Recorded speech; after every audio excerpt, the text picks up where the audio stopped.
Hi my families, எல்லோரும் எப்படி இருக்கீங்க? நல்லா இருக்கீங்களா? நான் ரொம்ப நல்லா இருக்கேன். நீங்கள் நல்லா இருக்கேன் கடவுள்கிட்ட நினைக்கிறேன். இன்றைக்கி என்ன வீடியோ அப்படின்னு பார்த்தீங்கன்னா, கொஸ்டின் ஆன்சர் வீடியோ தான் பார்க்க போகிறோம். நிறையா பேர் ரிப்பீட்டடாக கேட்குற ஒரு 3-4 கொஸ்டின் என்னென்னா, அதில் ஃபஸ்ட்டு கொஸ்டின் பார்க்க போகிறதே என்ன அப்படின்னு பார்த்தீங்கன்னா, அதுக்கு முன்னாடி எனக்கு சப்போர்ட் பண்ண எல்லாருக்குமே ரொம்ப ரொம்ப ரொம்ப தேங்க்ஸ், ரொம்ப ரொம்ப நன்றி. ஒரு சில பேரெல்லாம் என் வீடியோ ரொம்ப இப்போ தான் நல்லா இருக்குது அப்படின்னு சொல்கிறீங்க. ரொம்ப ரொம்ப எல்லாருக்குமே நன்றி. எல்லாருமே சப்போர்ட் பண்ணுற எல்லாருக்குமே நான் நன்றி சொல்லிக்கிறேன். என் வீடியோ பாருங்கள், எனக்கு சப்போர்ட் பண்ணுங்கள். அது மட்டும் இல்லாமல் நிறைய பேர் சேனலை சப்ஸ்கிரைப் பண்ணாமலே பார்க்குறீங்க. ப்ளீஸ் சேனலை சப்ஸ்கிரைப் பண்ணிவிட்டு பாருங்கள். இப்போது என் வீடியோக்குள்ளே போகிறதுக்கு முன்னாடி என் வீடியோ இதான் ஃபஸ்ட் டைம் பார்க்குறீங்கன்னா please like and subscribe share பண்ணிவிட்டு பாருங்கள். வாங்க வீடியோக்குள்ளே போகலாம். ரிப்பீட்டடாக நீங்கள் கேட்டுகிட்டு இருக்க கொஸ்டின் என்னென்னா, அரி ஸ்கூலுக்கு என்ன பண்ண போகிறீங்க அப்படின்ற கேள்வியை தான் கேட்டிருக்கீங்க. அரி பார்த்திங்கன்னா ஸ்கூல் இங்கே தான் சேர போகிறானே. அவனுக்கு ஒடிசாவில் தான் ஸ்கூல் சேர்க்க போகிறோம். ஒடிசா லாங்குவேஜ் தான் அவனுக்கு தேவை. ஏன்னா அதுதான் அவங்க அப்பாவும் ஆசைப்படுற முதல் விஷயமே. அவங்க அப்பா ஆசைப்படுற விஷயம், என் புள்ள ஒடிசாவில் படிக்கணும், ஒடிசாவில் வளரணும் அப்படின்றது தான். அதுக்காக தான் நான் மெயினாக அவனை இப்போது ஏன்னா 5 வயசு ஆகிடுச்சு. இதுக்கு மேலே அவன் கொஞ்சம் லாங்குவேஜ் கற்றுக்கணும், இதுக்கு மேலே அவன் ஸ்கூல் போகணும் அப்படின்றதுக்காக தான் அவனை நான் இப்போ இந்த ஸ்டேஜில் அவனை ஒடிசா கூப்பிட்டு வந்துருக்குது. ரெண்டாவது விஷயம் என்னென்னா, அரிக்கு உடம்பு சரியில்லாமல் இங்கே கிளைமேட் செட் ஆகாமல் அவனுக்கு ஃபிக்ஸ் 7 வருஷம் வரைக்கும் அவனுக்கு ரிட்டன் ஃபிக்ஸ் வரக்கூடாது அப்படின்னு டாக்டர் சொல்லியிருந்தாங்க. இங்கே ஒடிசாவில் பார்த்த டாக்டரு.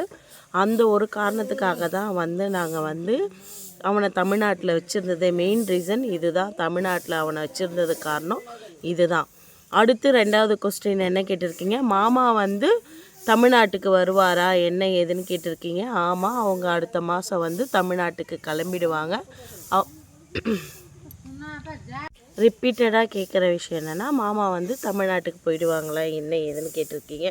ஆமாம், மாமா தமிழ்நாட்டுக்கு போயிடுவாங்க. அடுத்த மாதம் மாமா தமிழ்நாட்டுக்கு போயிடுவாங்க. அடுத்த மாதம் எத்தனாம் தேதி போகிறாங்கன்றது தெரியல, ஆனால் அடுத்த மாதம் கன்ஃபார்மாக தமிழ்நாடு போயிடுவாங்க. இது ரெண்டாவது கொஸ்டின். மூணாவது கொஸ்டின் என்ன அப்படின்னு கேட்டிருக்கீங்கன்னா, உங்களுக்கு லாங்குவேஜ் தெரியுமா அப்படின்னு கேட்டிருக்கீங்க.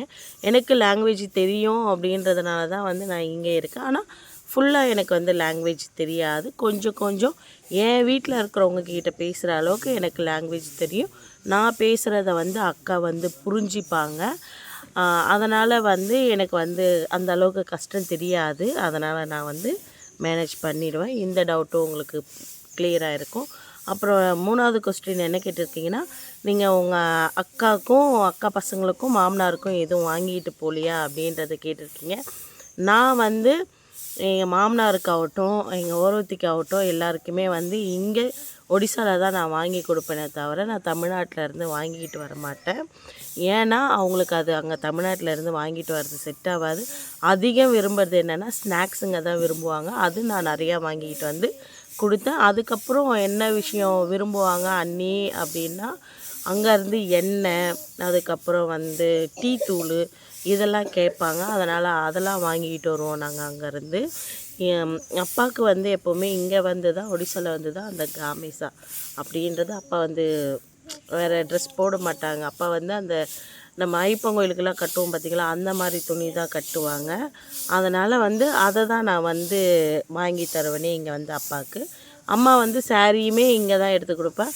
இந்த வாட்டி அம்மா கேட்டதுனால நான் சாரி அம்மாவுக்கு அங்கேருந்து நான் எடுத்துகிட்டு கொடுத்துருக்கேன். இவ்வளோதான். அண்ணி பெருக்கிட்டு இருக்காங்க. ஒரு நிமிஷம் இருங்களேன். அடுத்தது என்ன கொஸ்டின் அப்படின்னு பார்த்தீங்கன்னா, நீங்கள் ரிட்டன் தமிழ்நாட்டுக்கு வருவீங்களா சிஸ்டர், இல்லை நீங்கள் ஒடிசாலே செட்டில் ஆகிடுவீங்களா அப்படின்னு கேட்டுருக்குறீங்க. ஆமாங்க, நான் இங்கே இருக்கிறதுக்காக தான் நான் வந்திருக்கேன். அதனால் எனக்கு தேவையான பொருளுங்களை எல்லாம் எழுந்துறாரிம்மா சாரிங்க, எனக்கு தேவையான விஷயம்லாம் நான் பண்ணிவிட்டு நான் வந்திருக்கேன். இந்த டவுட்டுக்கும் உங்களுக்கு கிளியராக இருக்கும் அப்படின்னு நான் நினைக்கிறேன். நான் கொஞ்சம் சத்தமாக இருக்கும், கொஞ்சம் அட்ஜஸ்ட் பண்ணிக்கோங்க. ஏன்னா அரி எழுந்திரிச்சு கீழே படுத்துட்டான். அதனால தான் குரல் கொடுத்துட்டு இருக்காங்க. இந்த மாதிரி ஒரு சில விஷயம், இந்த மாதிரி ஒரு சில கொஸ்டின்லாம் நீங்கள் கேட்டிருக்கீங்க.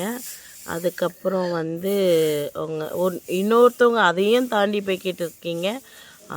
அண்ணினா வந்து உங்கள் ஹஸ்பண்டோடைய ஃபஸ்ட்டு ஒய்ஃபா அப்படின்னு கேட்டிருக்கீங்க.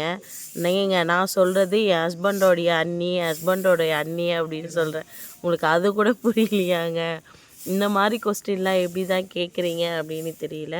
ஒரு சிஸ்டர் சொல்லியிருக்கீங்க, சிஸ்டர் வந்து கர்ப்பப்பை எடுத்தாங்கன்னா 6 மாதத்துக்கு ஒரு வாட்டி இன்ஜெக்ஷன் போடணும், அதை போய் போடுங்க சிஸ்டர் கேட்டு அப்படின்னு சொல்லியிருக்கீங்க.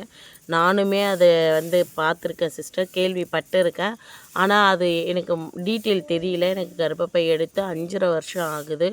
இந்த நாள் வரைக்கும் நான் படாத வலி வேதனை கிடையாது. இந்த பேக் பெயினால் இத்தனோண்டு அடிபட்டால் கூட அந்த வலி என்னால் தாங்க முடிய மாட்டேனுது. எனக்கு இந்த கர்ப்பப்பை எடுத்ததுக்கப்புறம் தான் வந்து எனக்கு பேக் பெயின் ரொம்ப அதிகமாக ஆரம்பிச்சுதே.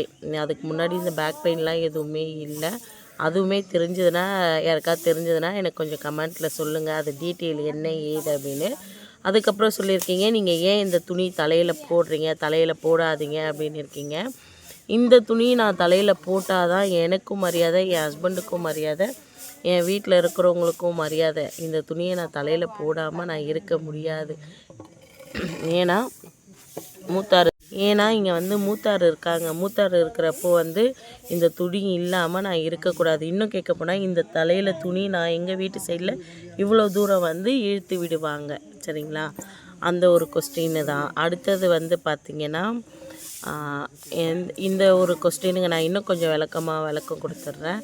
நான் அந்த நாளில் நான் வந்த நாள்லேருந்து இந்த நாள் வரைக்கும் நான் இந்த தலையில் இந்த துணி இப்படி தான் நான் போட்டுட்ருக்கேனே. இதை வந்து என் ஹஸ்பண்டுக்கு நான் கொடுக்குற மரியாதை, என் மாமனார் மாமியாருக்கு கொடுக்குற மரியாதை, என் மூத்தாருக்கு கொடுக்குற மரியாதை.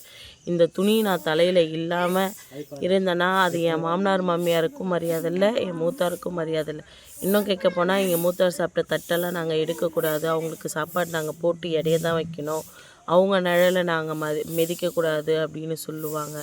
இதெல்லாம் வந்து எங்கள் மாமியார், எங்கள் ஒருத்தி, என் ஹஸ்பண்டு இருக்கிறவங்கெல்லாம் சொல்லி கொடுத்து தான் நான் பார்த்துருக்கேன், நான் கேள்விப்பட்டிருக்கேன்.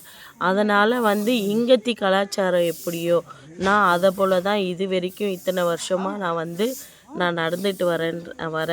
இன்னமும் அப்படி தான் இருப்பேன் நான். அந்த ஒரு காரணத்துக்காக தான் தலையில் வந்து இந்த துணியை போட்டிருக்கேன். போன வாட்டி நான் வந்திருக்கப்போ இந்த தலையில் நான் துணி போட்டிருக்கப்போ அரி வந்து இந்த துணியை எடுத்து போட்டுட்டு, நீ இது போடாதம்மா, எனக்கு பிடிக்கல அப்படின்னு சொன்னான். அதுக்கப்புறம் இந்த வாட்டி என்னன்னு தெரியல, அவன் ஒரு நாளும் சொன்னதே கிடையாது, நீ இது தலையில் போடாதம்மா அப்படின்னு சொல்லிவிட்டு. அதனால் நான் இந்த தலையில் இந்த துணி போட்டு தான் ஆகணும் சிஸ்டர்.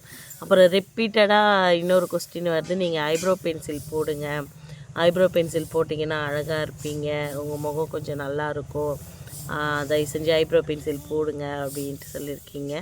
நிறையா பேர் இந்த ரிப்பீட்டடாக இந்த ஒரு கொஸ்டின் வந்துகிட்டே இருக்குது. கண்டிப்பாக வந்து நான் ஐப்ரோ பென்சில் போடுறேன். நான் இப்போது வீட்டில் வந்து இந்த நெல் வேலை அது இதுன்னு கொஞ்சம் எக்ஸ்ட்ரா இருக்கிறதுனால கடன்னு குளிச்சுட்டு போயிட்டு துணி மாற்றிட்டு சாமி கும்பிட்டுட்டு வர வேண்டியதாக இருக்குதே தவிர கண்டிப்பாக நான் ஐப்ரோ பென்சில் போடுறேன். அது மட்டும் இல்லாமல் ஐப்ரோ பென்சிலும் வாங்கணும், நான் மார்க்கெட்டுக்கு போனால் வாங்கணும். அதெல்லாம் இது வேறு என்னடா இது, இவ்வளோதாங்க. நீங்கள் கேட்ட கொஸ்டினுக்கு எல்லாத்துக்குமே நான் ஆன்சர் பண்ணிட்டேன் அப்படின்னு நான் நினைக்கிறேன். ஏதாவது கொஸ்டின் நான் விட்டு இருந்தேன்னா எனக்கு மறக்காமல் கமெண்ட்டில் சொல்லுங்கள். நான் உங்களுக்கு நெக்ஸ்ட் வீடியோவில் நான் வந்து ரிப்ளை பண்ணுறேன். இவ்வளோதான். நான் மாமாவை கூப்பிட்டேன், அவர் வரலை. அவர் என்ன பண்ணுறாருன்னு நான் காட்டுறேன். அப்படியே நீங்கள் அங்கே பாருங்கள், அங்கே பார்த்தீங்களா, எல்லாருமே அங்கே வந்து அம்மா டீ போட்டுட்டு இருக்காங்க. அங்கே உட்காந்து எல்லோரும் டீ குடிச்சிட்டு இருக்காங்க. பாவம் செம்ம வேலை காலையிலேருந்து மாமாவுக்கு. என்ன வேலை அப்படின்னு பார்த்தீங்கன்னா, இந்த பக்கம் காட்டுற பாருங்கள், இந்த சைடில் தெரியுதா என்னன்னு தெரியல உங்களுக்கு, அதை பார்த்திங்களா, விறகு அதெல்லாம் காலையில் பொழந்து போட்டுட்டு இருந்தாங்களா, அதனால தான் அவங்க ரொம்ப கஷ்டமாக. அண்ணாவும் அவங்களும் தான் செஞ்சுட்டு இருந்தாங்க, அவங்க மட்டும் தனியாக செய்யலை. அண்ணி வந்து என்னுடைய துணிங்கெல்லாம் எடுத்துகிட்டு இருக்காங்க. இவ்வளோ தான் கொஸ்டின் ஆன்சர் வீடியோ. எல்லாத்துக்குமே நான் பதில் சொல்லிட்டேன் அப்படின்னு நினைக்கிறேன். நான் ஹரி ஸ்கூல் இங்கே தான் படிக்க போகிறான். வந்துட்டாங்க மாமாவும். ஹாய் சொல்லுங்க மாமா எல்லாருக்கும். எல்லோரும் ஈவினிங் டீ குடிங்க. ஈவினிங் 4 மணி 4:30 மணி டீ. ஒழுங்கா உட்காருங்க. இப்போ வந்து ஹரி ஸ்கூல் இங்கே தான் படிக்க போகிறான். மாமா அடுத்த மாதம் ஊருக்கு கிளம்பிடுவாங்க. நான் வந்து இங்கே தான் இருக்க போகிறேன். இவ்வளோதாங்க. நீங்கள் கேட்ட கொஸ்டினுக்கு நான் ஆன்சர் பண்ணிட்டேன். இன்னொரு விஷயம், எங்கள் வீட்டில் வந்து சங்கு பிடிப்பாங்க. ஈவினிங் ஆனால் மார்னிங்கு காலையில் பிடிப்பாங்க, ஈவினிங்கு அண்ணி பிடிப்பாங்க. இன்றைக்கி நான் அதை வந்து உங்களுக்கு நான் ஷார்ட்ஸில் எடுத்து போடுறேன், நீங்கள் பாருங்கள். கண்டிப்பாக மறக்காமல் நீங்கள் அதை பார்க்கணும் அப்படின்னு நான் நினைக்கிறேன். சரிங்களா? அவங்க சப்போர்ட்டை மேலும் மேலும் எங்கள் 2 பேருக்கு கொடுங்க. மாமா வருங்க, எப்படி இருக்கிறாரு? ஹாப்பியா மாமா நீங்கள்? ஹாப்பி தான், ஹாப்பி எல்லாமே இப்படி. ஹரி இங்கே வந்து இருக்கிறது எனக்கு ரொம்ப ரொம்ப ஹாப்பியாக இருக்குது. ஒரு சில விஷயம்லாம் நான் ஏங்கின விஷயம்லாம் இப்போ வந்து நடக்குதுன்னும் போது எனக்கு சந்தோஷமாக இருக்குது. சீக்கிரமாகவே வந்து ஹரி ஒடியா கற்றுப்பான், ஹரி ஸ்கூல் போக ஆரம்பிப்பான். அந்த வீடியோலாம் உங்களுக்கு அடுத்தடுத்து தொடர்ந்து வரும். இன்னும் ஒரு 2-3 கோவிலுக்கு நாங்கள் போக வேண்டியதாக இருக்குது. கண்டிப்பாக அங்கேயும் போயிட்டு நாங்கள் அதுவும் உங்களுக்கு வீடியோ எடுத்து போடுறோம். ஓகேங்களா? சரி, ஓகே எல்லாருக்கும் பாய். மாமா பாய் சொல்லிடலாமா? பாய் பாய் பாய் பாய். பாய்.